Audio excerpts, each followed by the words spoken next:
Yo, every 24 on play action into my goals. All praise the most high while I'm grinding on the low. Ain't no competition when I'm focusing all in my zone. Say that it's a lonely road, but I ain't scared to be alone. I do it my way, why these moves? Criticizing, ain't going up, but they true value minimizing. Saying I'm defiant cause my ore shining with no diamonds. I trust fate to have faith that it's God designing. It's Kayvon McKinnon. Welcome back to another installment of A Deeper Conversation. Thanks everybody for continuing to watch and support. We truly, truly appreciate it. Today, on this episode of A Deeper Conversation, man, we about to go deep. And the conversation is definitely about to be real and authentic and legit. Man, back in the day, I heard about this man before I even knew who he was, and heard about, it was almost like who he was like a folk tale if he was from where I'm from. But one thing I love is a good redemption story. It's not always about how you start, it's more importantly how you end. And I think this guy's story is definitely what we call a redemption story, and I think his story can definitely inspire others. So welcome to A Deeper Conversation. My man, we going O-Dot, or we just going George? What we doing? O-Dot. O-Dot. Yeah. Welcome, my brother. O-Dot, brother O-Dot, man. How you doing? I'm doing all right, bro. Yes, sir, man. First question, man. I like on this show is, are you living or are you surviving? I'm creating existence. Expound. Because my thing, like you said, we was talking earlier, like, to me, my life is really just like a journey. Mm-hmm. It ain't just living, because a lot of people are just living. Mm-hmm. You know what I'm saying? And in my mind, I'm creating an existence that only I can do, because this is my story. Mm-hmm. You know what I'm saying? It can't be fabricated, it can't be duplicated, and it's real, and it's authentic. So I'm just creating the existence. Absolutely. The name O-Dot, where does that, I guess, well, let me start there. What was some of your first rap names? O-Dot. O-Dot was... It was O-Dot Goins. O-Dot Goins. Right, so, no, it was original Dot Goins. Like, meaning like I was original, and all I used to read was Donald Goins books. So, like in jail, we would just like smoke weed and just freestyle, and I would just continue to say O-Dot, and then it stuck. And then like when I went to Central Prison, I used to battle in the yard, and it just stuck. Well, we know O-Dot. Let's get to know George a little bit. Otis. Yeah. Let's go back to the genesis, to the beginning. You're from Laurinburg, North Carolina. Newark, New Jersey. Newark, New Jersey. Yeah. But how'd you end up in Laurinburg? Oh, my mother. Okay. Yeah, she moved from Newark because wanted to, raise me and my brother down here. It was a little slower and stuff like that. So, yeah, that's how we ended up. Man, you sound like my story, man. We was a lot of people don't know. Rello, he rep it hard, but we was born in New York as well, and we moved down south in the early '90s. And I remember when we moved down south in the early '90s, people would say, "Y'all talk weird," and they would, think we was better than other people just because we was from New York or whatever that meant. Right. Was you young enough? Did y'all run into them problems as well? Nah, not really, because most of my family from like Jersey, it's always between Laurinburg or Jersey. You know what I'm saying? So pretty much everybody pretty much knew me. You know what I'm saying? From coming down as a kid and stuff like that. So nah, I ain't run into no problems. Word. What was childhood like? Yo, to be honest with you, man, my childhood was good, bro. Like, far as like, it was good. I would say it was two sides. It was in the house, it was terrible. But outside, it was good. AB honor roll student, gifted and talented class, academically gifted, all that. But in the house, my pops used to drink real bad, and you know what I'm saying, he'll beat my moms and stuff like that, and just a lot of turmoil in the crib. And Mom Duke tried to hold it down as much as she could, like to keep, you know, the black eyes and stuff like that, makeup, that type of story. But to me, childhood, I didn't know that it was wrong. Mm-hmm. I kind of like really thought it was just, that's what it was, you know what I'm saying? Mm. You said you was academically gifted. Yeah. Like, did you even, like, when did you, even all the way up, did you love school, or did you ever fall out of love with school? Man, to be honest with you, I used to love school. Mm-hmm. Because to me, it was like an escape. Mm-hmm. And it was like, my mom made sure that we was educated. Mm-hmm. Like, I remember back when I was a kid, I had a computer. Mm-hmm. I used to have to read encyclopedias and stuff like that. So school was good to me. Like, you know, I was always fresh. I always had the latest from up top. So I was always fresh. So it was socializing for me. Mm-hmm. You know what I'm saying? A lot of people, that's crazy, because a lot of people don't know, like when you from up top, you know what I mean, the newest the shit be up there first. Yeah. You feel me? And then it kind of trickles down south. I don't think it's like that no more. But I remember those times, like my uncles got everything early, and I remember DKNY ain't really hit down here yet, but it was already popping up there. And I remember, I don't know what grade I was in, but I popped up with a DKNY shirt, and it was like, what the hell is that? And I was like, y'all niggas ain't up on this yet. Right. That's the vibe. That was right, man. You know, we from the town, man. We from Laurinburg, you know what I mean? And if you from Laurinburg, it's always about sports, somewhat. In your story a little bit. Was sports in your journey? It was, bro. Mm-hmm. Baseball. Yeah, like that was my mom thing. She used to play softball. Mm-hmm. So, you know, when my mom would go play softball, that was the thing. We would be on the swings and stuff like that. But then when I got old enough to play, I used to play with this team called Jordan McKinnis. I don't know if you ever heard of Brent. Ever heard of Brent Butler? Yeah, of course. All them boys like that. They went pro. Mm-hmm. And I used to play with them, and then I left their team because I wanted to play against them. Mm-hmm. You know what I'm saying? Because everybody was talking about them. What position? Shortstop. Yeah. Shit.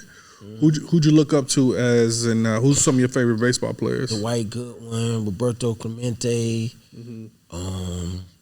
Dale Murphy, Wade Boggs. You know what I'm saying? I used to collect baseball cards. Yeah. We all did.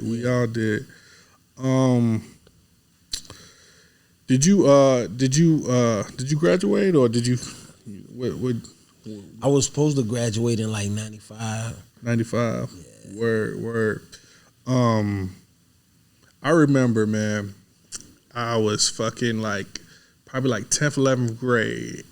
And it seemed like everybody was dropping out. It seemed like everybody was dropping out, going working at a warehouse. That's what I seen everybody doing. Mm-hmm. Did you just turn straight to the streets, or did you just kind of have a plan, or you just felt like, man, I gotta get to some money? Bro, for real, it was like when I'm in Newark, I'm outside. 10, 11 years old. That's back when one person held the block down, and everybody hustled for him. And I was the line leader, meaning I rode my bike around 5-0, you know what I'm saying? Like, that's how I started. Then I started getting paid to bag up. Then I started paid. I was like a mule. I would go with a girl to 168 and Broadway, uptown Manhattan, re-up, and I was her son. You know what I'm saying? So they gradually groomed me to hustling, and that was in Newark. Mm-hmm. But when I came back to Lombard, nobody my age was doing that. Mm-hmm. So I started hanging with the older guys. You know what I'm saying? I was like 10, 11 years old going to the club. But what I would do was I would leave my mom's house and go stay with my grandmother in Law Hill. And my grandma was older, so when she would go to sleep, I sneak out. And we in Rockingham, Club the Banner, the Rag, and when everybody line up going to club, and then when they get to me, the bouncer like, man, you know you too young to come in here. So I would just post up outside and watch the hustlers and all that stuff like that. But nah, I didn't go full time to the street at first. You know what I'm saying? It was playing, still trying to make my mom's happy with school, but I understand what's going on. What was the day and what was the moment where you said fuck school? Because for me, I did graduate. I didn't end up dropping out, but for me, I remember just like my mom would have that moment. My mom would be like, what's your plan? What are you gonna do? Like, what are you gonna be, a bum? Or are you just gonna be, just live on the damn the sidewalk, or what are you gonna do? And I remember like riding down Wagram where I'm from, and I seen a bum on the damn, on the damn, just laying there doing nothing under the tree, and I was like, you know what? That shit can't be me. You know what I mean? But when did you just realize like, yo, fuck this school shit, fuck all that, and I'm gonna get it the way I get it? Bro, the last time I really paid attention in school was like 8th grade. Nope, it was like 5th grade. When I got to Shaw, it was over. Yeah, it was just about the females, who we got beef with, and that's just what it was. You know what I'm saying? Like what we doing on the weekend, that's just what it was. Skating ring, that type of rockers, that type vibe. But yeah, you know what I'm saying? But my mom was still keeping like tabs on me. So I was still scaling the fence. You know what I'm saying? But you living 2 double lives? Like, yeah, for sure. Like your mom still kind of thought you was. For sure. Yeah. What was your mom's initial thoughts when you told her you was gonna drop out? I ain't telling nothing. You just thought you were just going to act like you was going to school every day. I just kept getting suspended. Oh, word. I just kept getting suspended, and then like when I was 15, no, I got locked up one time when I was 12, and then when I got locked up when I was 15 for like a year, and that was it. That was it. It wasn't no more school. It was full force. Word. On the block. Word. What are the street life? It ain't for everybody, but I feel like there are some good lessons that people can take away from the street life. Out there hustling, being young entrepreneurs. What are some of those things that you took from them early days of running around in the streets? Man, the intellect that I had as far as like with school, I took it to the streets. I was always good with numbers. So that's what really made me stood out. Like back then, like an ounce of coke cost like $1,400, and back then you could cut it up and make like $4,000 off of it. But I would just cut up bigger rocks and make like 25, 3,000. But the whole time now, I'm 14, 15 years old, and I got mad clientele. You feel what I'm saying? Plus, I'm hustling for one of the big guys. You feel what I'm saying? So it was, I'll be honest with you, man. Everything I do now to this day is like what I learned from the streets. Cause I'm fortunate like how it is now. I was really raised by some good guys. You feel what I'm saying? Do you feel like, you know what I mean, is the street still, because I feel like these the OGs now are sending these young niggas out on dummy missions. Do you feel like the streets are still ran with any bit of integrity? Nah. No integrity? Expound. because like say like with me, like I told you how they gradually did me, but they still made sure I went to school. They still made sure that I respected my moms. We respected adults. Yeah. You understand what I'm saying? Like, it was an honor in it.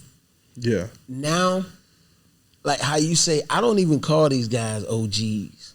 You feel what I'm saying? Like, they was raised by like Lil Wayne them.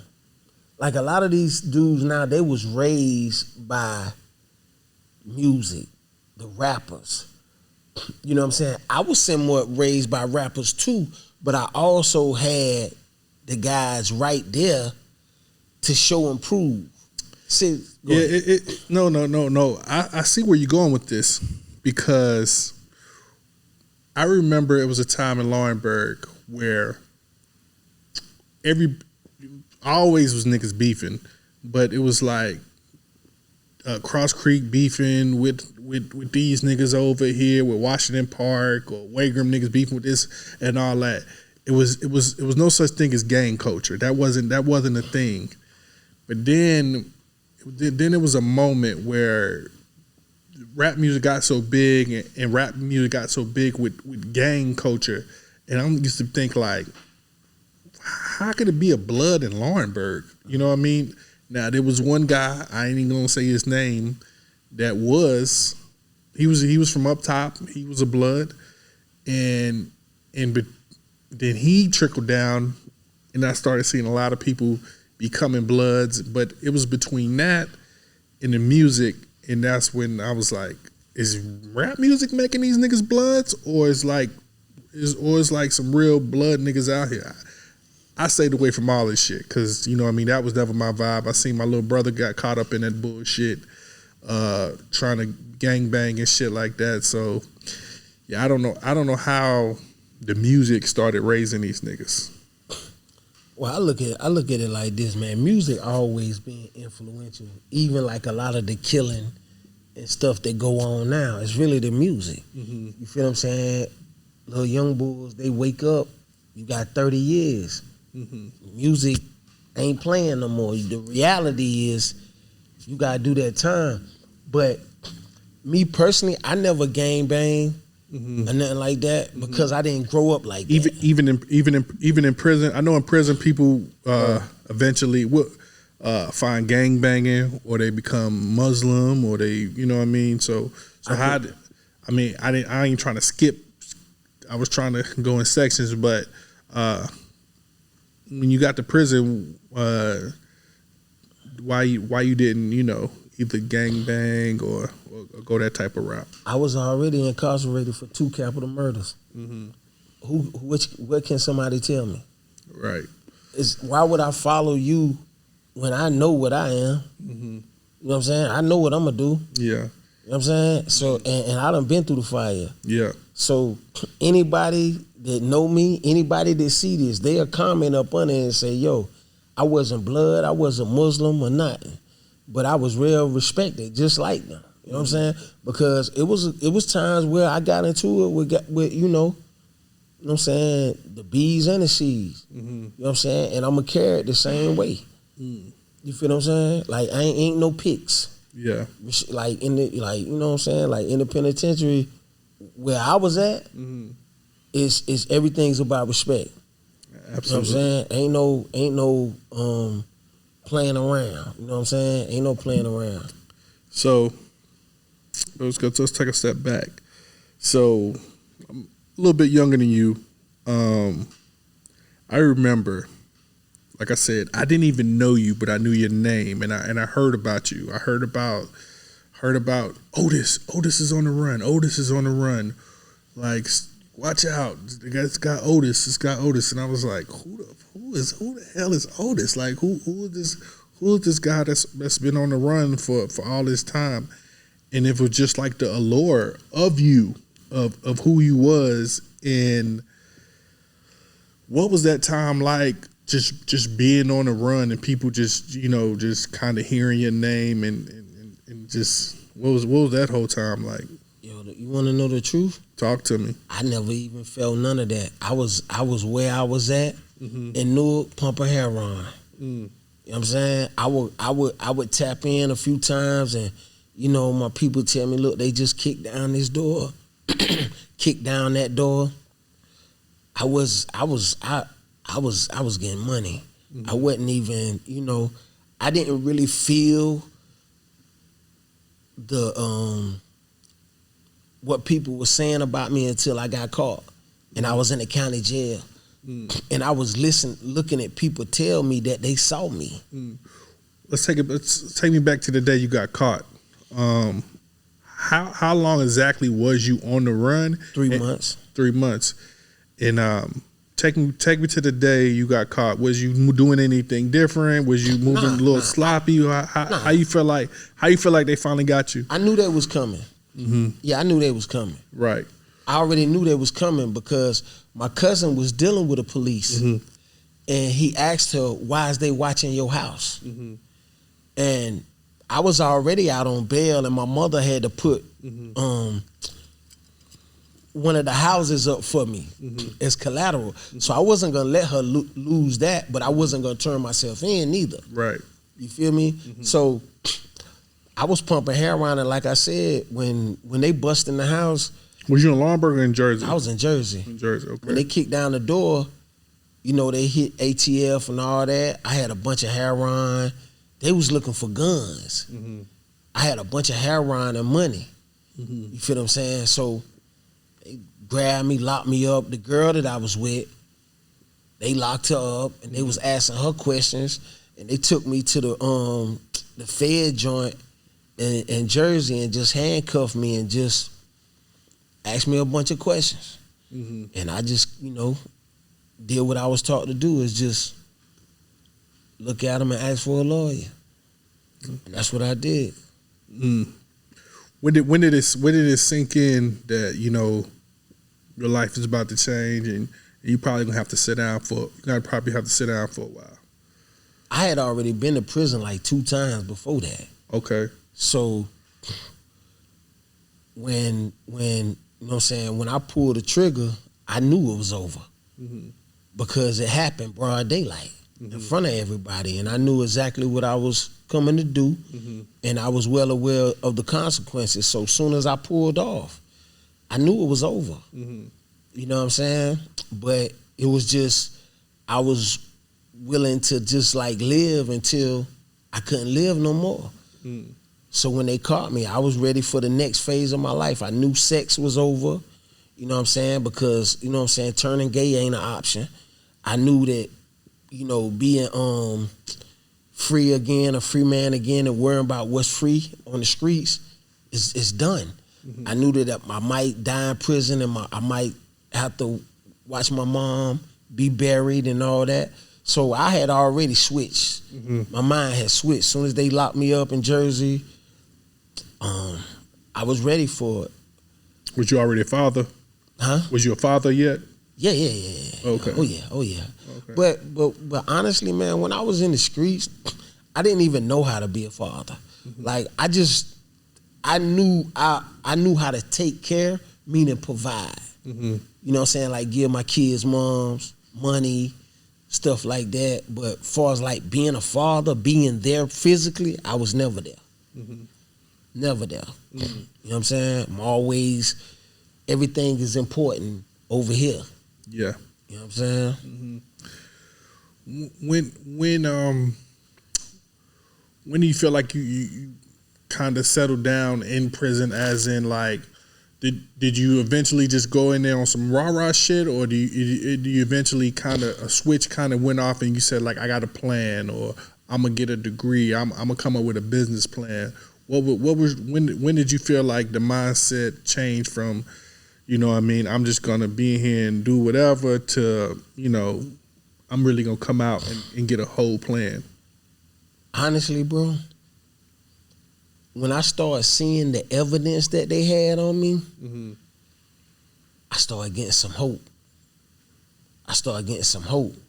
So I would study, you know what I'm saying, the Bible.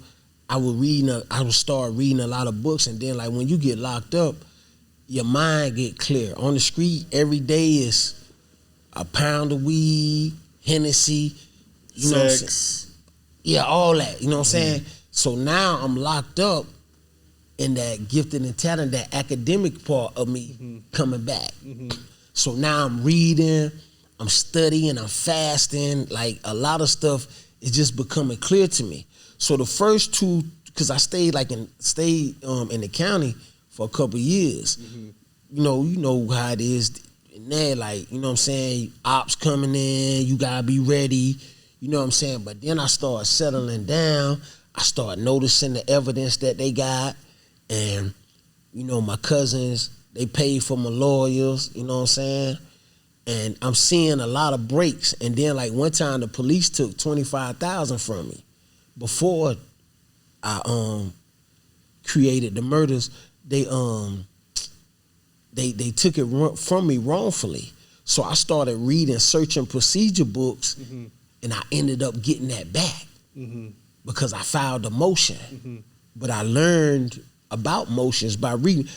Matter of fact, I left something out. When I was in Jersey, the Muslims grabbed me. And they taught me how to read law books. Okay. And that's what, you know, why I was locked up, everybody was listening to Rap City and all that, and I was doing that, but I was more fixated on the Ray Lewis murder trial. I would sit there and watch court TV and take notes. You know what I'm saying? All this was intriguing to me because he had a double murder. And that's what I had. I had a double murder, 4 attempted kills, and like 6 attempted murders. You feel what I'm saying? So I started reading about the evidence that they had. And I started to get some hope. At the same time, I'm praying and I'm fasting too. And, you know, they would, you know, my mother, my grandma, they tell me, you got to work the word. So it was kind of like I would speak life into a dead situation. And I ain't gonna lie to you, bro, it started happening. Everything that I was saying, it started happening. Then I started setting goals for myself. I said I ain't gonna smoke, because I was smoking weed every day. The jailers was bringing me, you know, I was in jail living. Like, yeah. Like, and if I had a problem with somebody, it wasn't nothing to be like, yo, let me go over there and take a shower. And go over there, you know, put the press down. But I started setting goals for myself, man, and that's what helped me cope with the time. You know what I'm saying? Because that's then, I didn't know I was gonna get 13 years then. You know what I'm saying? So I'm just thinking, okay, I'm either get the death penalty, and then like my first plea bargain was like 2 lives plus 280 years. You feel what I'm saying? But once again, with the word, I never claimed it. So what I did, I went and got Nelson Mandela book, studied his mind frame. I got Malcolm X book, studied his mind frame when he was facing this type of stuff, and he bettered himself. And that's what I said. I said, I'm going out like Malcolm. I know that's right. I'm gonna better myself. What was some of your jobs in the? In the county or prison? Oh, prison. When you got the. I didn't really work in prison until the end. Okay. I took all the classes I could take. Take all the classes. I got my first thing was I got my GED. Once I got my GED, how proud was you when you got that? I was very proud. Word. Yeah, that was I had a list of things that I was going. Keep in mind, like I said, that was my 3rd time going to prison. I already knew what I was going to do. You feel what I'm saying? And that's why I tell you, like the gangbangers, while everybody was doing that, I was going to school. You know what I'm saying? Because I knew what that does. Yeah. You know what I'm saying? Yeah. I was just knocking up, like, I seen that the world was shifting to technology, and I always took those classes. Small business classes and human resource classes, same stuff I use today. If I want a job, I go volunteer for it first. And when somebody get fired, hey, don't look for nobody else.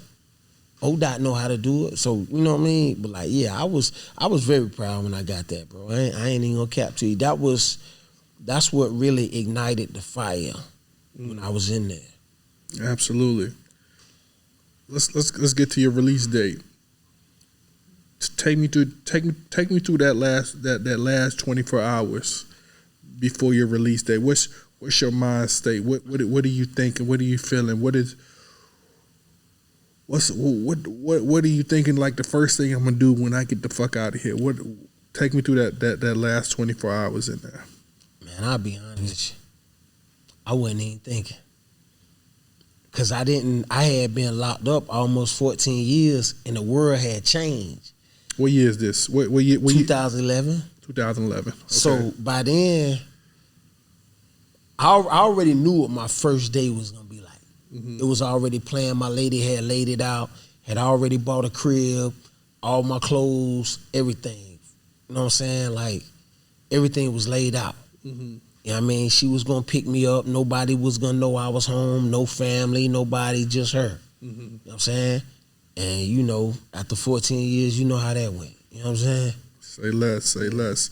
So you get out, you hit the ground running. Did you go? Was the music the first ambition you tried to get into, or was there anything else you was trying to accomplish? The music, bro. I never even thought about doing music. Mm-hmm. I never even thought about it. Mm-hmm. It was when I got into the music, mm-hmm. it was more or less about repping my side of town, mm-hmm. cross the track, mm-hmm. cross the creek. You know what I'm saying? And all my little homies, when I came home, when we talking and they gathered, that's all they wanted to do was the music. Mm-hmm. And I'm like, okay, this is what we doing. So I would go home and study Gotti, mm-hmm. study Jeezy, mm-hmm. and, you know what I'm saying, built the team, and we would work. And, man, them were some good days. Some good days, man. Just watching y'all from afar. The person I was most closest to y'all situation was Cord. Cord was one of my close partners in high school, and I knew that nigga could always rap. Yeah, that's my little cousin. Like, I used to, like, honestly, man, even in prison, mm-hmm. I used to make money and like buy Cord school clothes. Mm-hmm. While I was in prison, mm-hmm. you know what I'm saying? Yeah, me and Cord had some definitely good times rapping and going crazy with it. Yeah, had some good times. Y'all had a good run, man. Y'all legit had a really good run in the city, and I think y'all took it as you know, as far as y'all definitely could take it. The grind mode, everything. What's the next transition? Because me, you know, I wanted to rap too. You know what I mean? I always wanted to rap, but I always knew when I met my wife, though, you know, she's the one that kind of got me, was like, what we doing? What we really doing out here? What we really doing out here? And that's when I got my CDLs and went to truck driving school and all that other shit, and really you know, got me a nice little professional job type shit. When did you feel like you made it? Why did you make that next transition in your life, as far as from music to entrepreneurship? Well, as far as like being an entrepreneur, that's always been me. Mm-hmm. Like, I always got but legit now. But legit. Okay, yeah. From the music to that, well, I slowed down doing the music because the feds started investigating us. You know what I'm saying? Mm-hmm. Because a lot of stuff was going on, you know what I'm saying, like people getting shot, mm-hmm. you know what I'm saying, people getting killed and stuff like that. And my mother, like, was a campaign manager mm-hmm. for a judge in mm-hmm. Scotland County. Mm-hmm. And she told me that they had my face trickled down mm-hmm. everybody that was around me. Mm-hmm. Like, you know what I'm saying? That they was watching them, and they told her that they was watching me. Mm-hmm. And I just kind of fell back from the music. Mm-hmm. You feel what I'm saying? Because they was trying to RICO before mm-hmm. it was cool right. to be RICO. And mm-hmm. I knew it was easy to target me with that mm-hmm. because they never seen nobody do what I did. So the transition to the legit way was I had first started off with landscaping, and it was just I had to get to my lady, because if we on real conversation, we gonna have a real conversation. Like, man, when I came home from prison, like sometimes money was tight, and I wasn't used to that. I was used to doing whatever I want to do. So, man, I know a couple times, bro, even after doing 14 years, man, like I robbed a dude for like 6 pounds of weed, like right there across the Creek Mall. You know what I'm saying? My old lady, I just told her, like, yo, take me here. She don't got no idea what's going on. But the 1-800 number's calling. And I can't produce. And my lady ain't working. What I'm going to do? I did what I naturally know how to do. You know what I'm saying? And took the pounds and took them back to the hood and wholesaled them. Now you know what I'm saying? But my old lady, she told me, I did that like a couple times. And she said, we can't keep doing this. And it's like, okay, what we gonna do? So I started, this dude was cutting my grass, and I said, yo, man, let me work with you. And he let me work with him. I started off making $40 a day. But bro, I ain't gonna tell you no lie, that was the happiest I ever been. When I would come home every day with $40. Honest man's living. Honest man's living. Let me ask you this, O'Dot.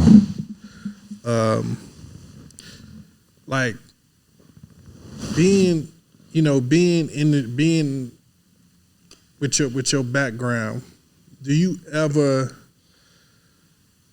ever worry about things from your past gonna catch back up to you? Do you ever feel like it's not when it's not when it's gonna happen? It's not when it's gonna happen. You know what I mean? But where type shit. You know what I mean? What you mean, like somebody trying to do something to me? I don't know. Some people believe in karma. You know what I mean? Some people believe in karma. I somewhat believe in karma. I feel like whatever gonna happen is gonna happen regardless. That's what I kind of think. But let me. Is ODOT at peace? At peace with self? Self peace. Yeah.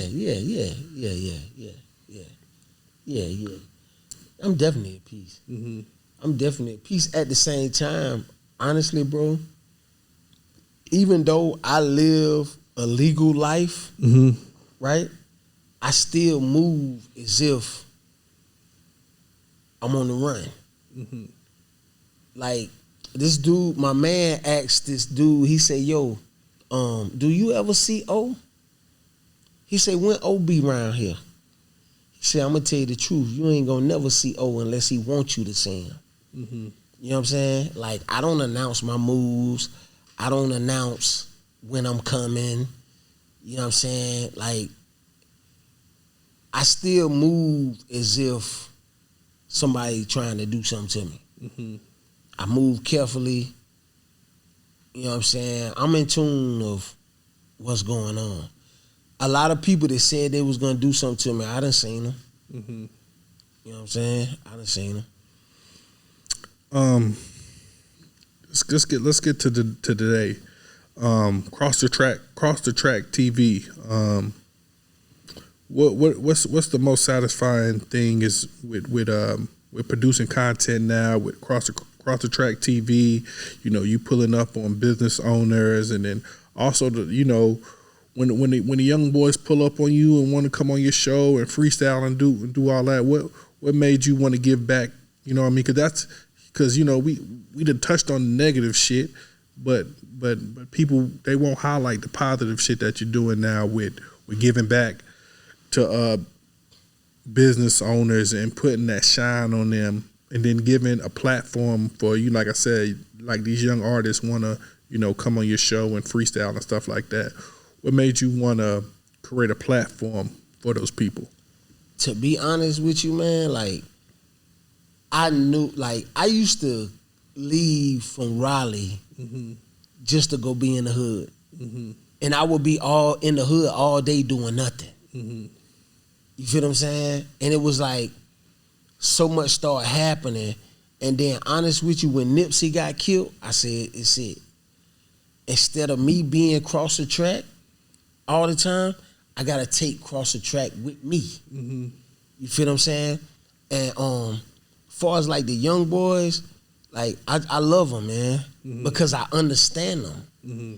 And I understand that a lot of times people are gonna do what they connect with.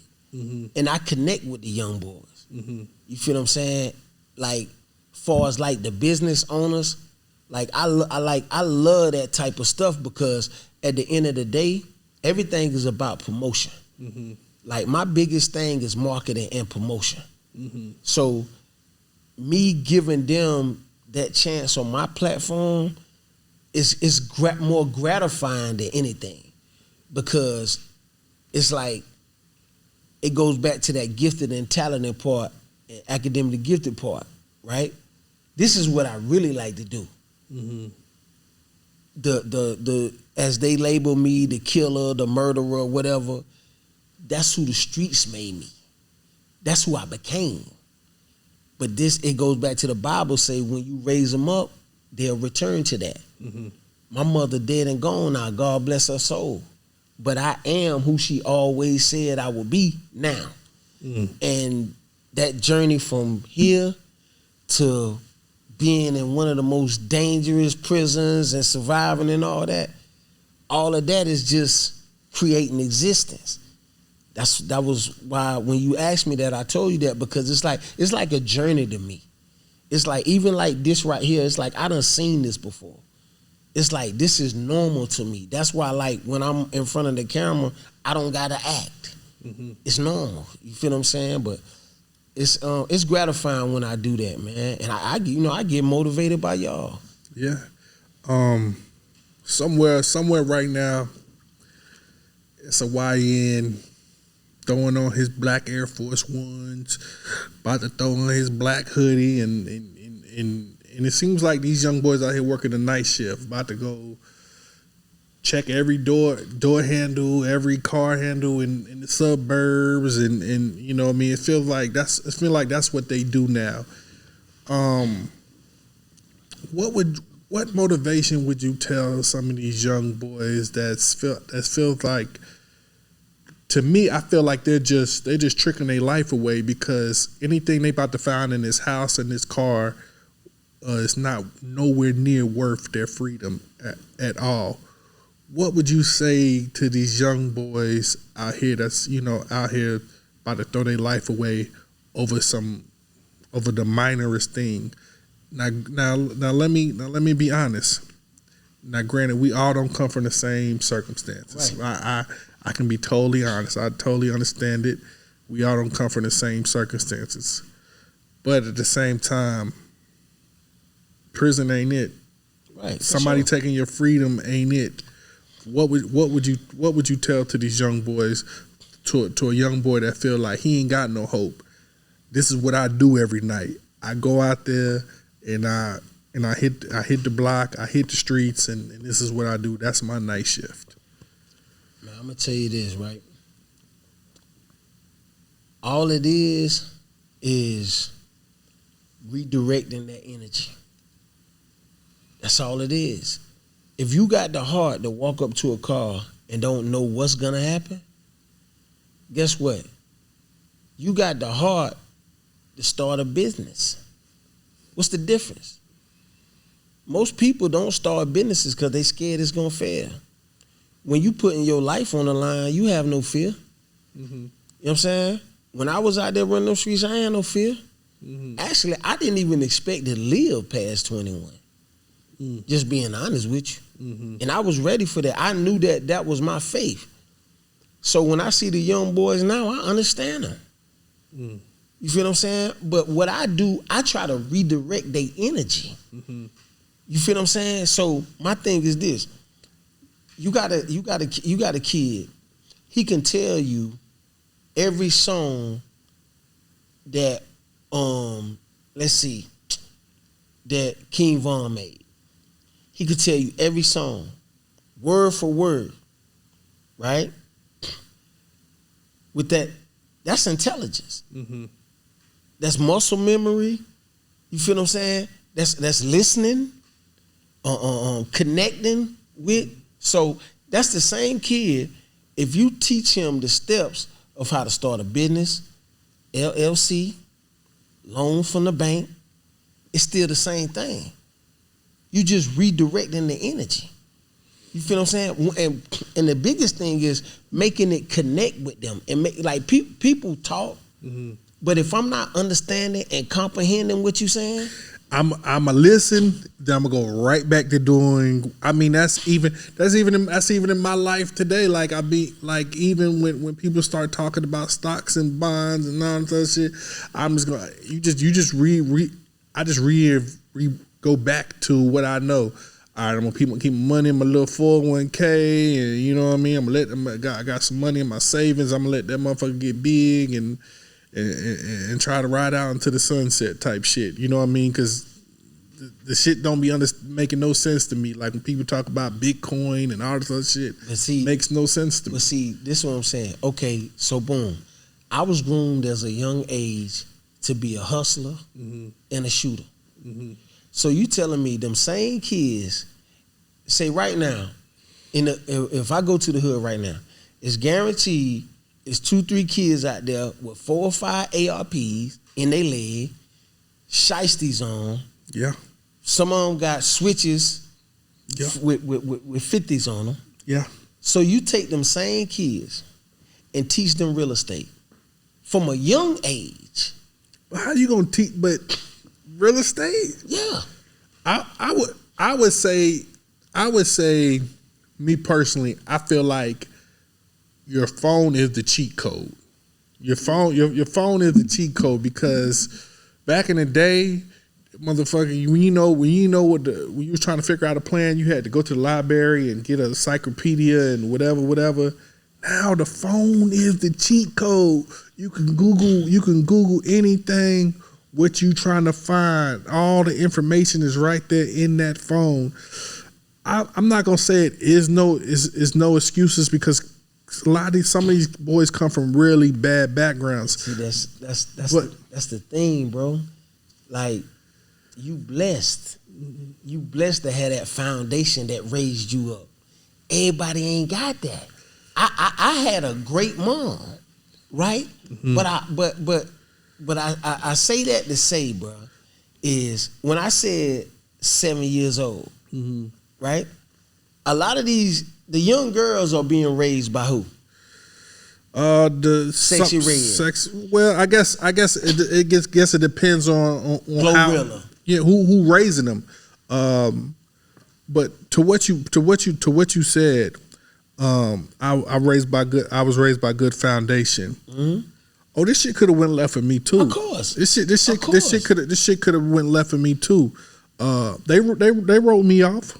They wrote me off too. They you know what I mean? I was in special ed and I was in special ed in the whole 9. You know what I mean?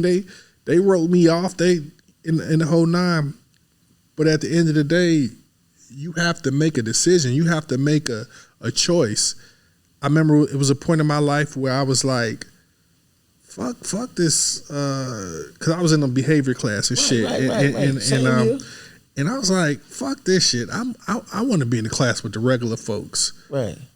And I made a decision to myself that I was gonna work my way out of that behavior class, out of special ed, and I was gonna get my diploma, not a certificate or whatever. At the end of the day, these young boys got to remember too. They got to be held accountable for the things they do, and it's all about your decisions you make. You know what I mean?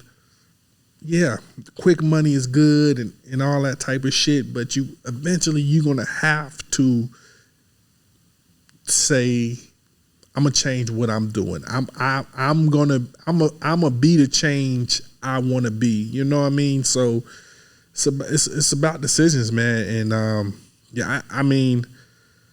A lot of my life, yes, I did come from a good upbringing, a decent upbringing, but a lot of where I got is because I decided to make the changes I wanted to be for myself and move forward. Oh man, your story is so inspirational, man, and I'm so proud of you of everything you're doing. You know what I mean? I watch your show. You know what I mean? I like what you're doing, and I you know, I know a lot of these young boys can definitely relate to you more than they can, you know, relate to a lot of other people. What do you want to leave the people with before we go?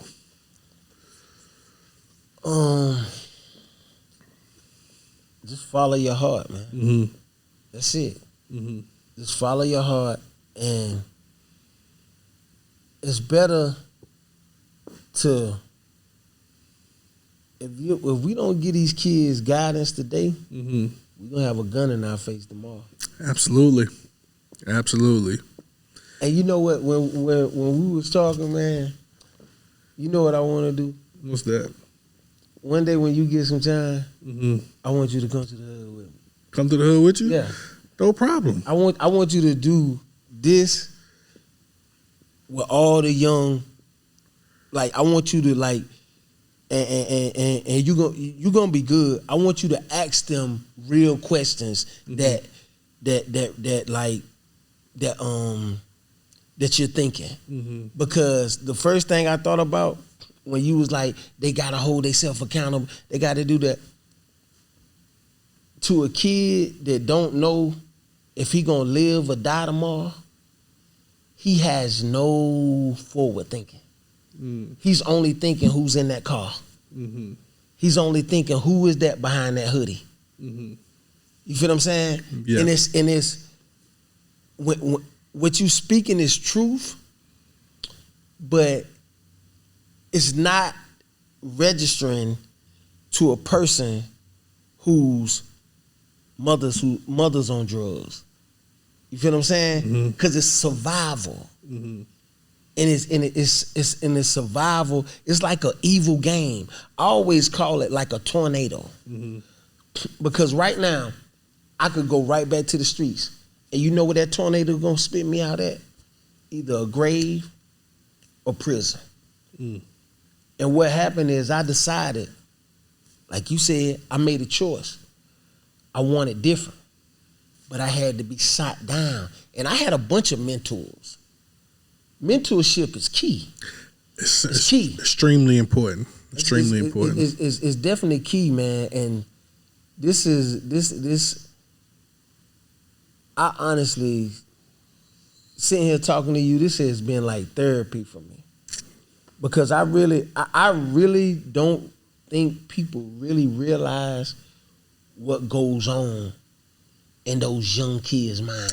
Absolutely. And I definitely. And we're raising young black kings. You know what I mean? Right, for sure. You know what I mean? I got a son, and eventually he, you know what I mean? He gonna want to do what he want to do eventually. Right, you know what I right. mean? And you know what I mean?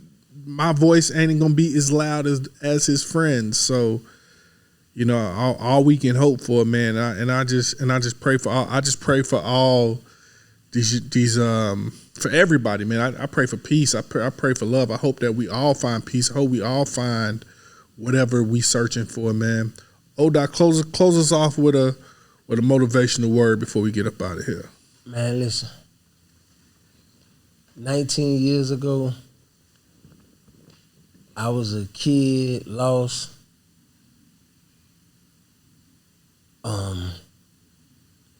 7 times convicted felon by the age of 21. Wanted by multiple law enforcement agencies. 21 years old, I was charged with 2 capital murders, 4 attempted kills, and 6 attempted murders. Today, I stand before you as a successful black man who doesn't run from his past, but I run to it and use it as a tool to redirect young men that and young women that participate in that lifestyle that doesn't feel like there's anything else to do. I have a business that generates 6 figures a year. I live in a $800,000 house. I have multiple vehicles. Every one of my kids have graduated college. And I just want to say, like, with this real conversation, like, you got to have a real conversation with yourself, what you want out of life. It was at one point, I wanted death, but I had sat down and I choose life. And I thank you, man, for allowing me to have this real conversation with you. You know what I'm saying? I appreciate that. Yeah, absolutely, man. This was another installment of a deeper conversation, man. This was a real one, man. Young boys, man. I hope somebody took away from this. I'm not even just gonna say young boys, because it's some grown men out here tricking themselves off the street as well. I hope somebody can take away from this conversation. And to the next time we do this, man, keep God first, and I promise everything else will work itself out. A deeper conversation. I promise you, we gotta do that though. I promise you. I promise you. I'm gonna have about 50 of them in the room, and I want you to talk to them. And when you leave there, you gonna see, bruh, these kids just need certain things. Cause I'm telling you, bruh, so many people like put a lot into me, and it's like, Yo, every 24 on play action into my goals. All praise the most high while I'm grinding on the low. Ain't no competition when I'm focusing all in my zone. Say that it's a lonely road, but I ain't scared to be alone. I do it my way, why these moves? Criticizing, ain't going up, but they true value minimizing. Saying I'm defiant cause my ore shining with no diamonds. I trust fate to have faith that it's God designing. I put in work for this fire, nobody matching me.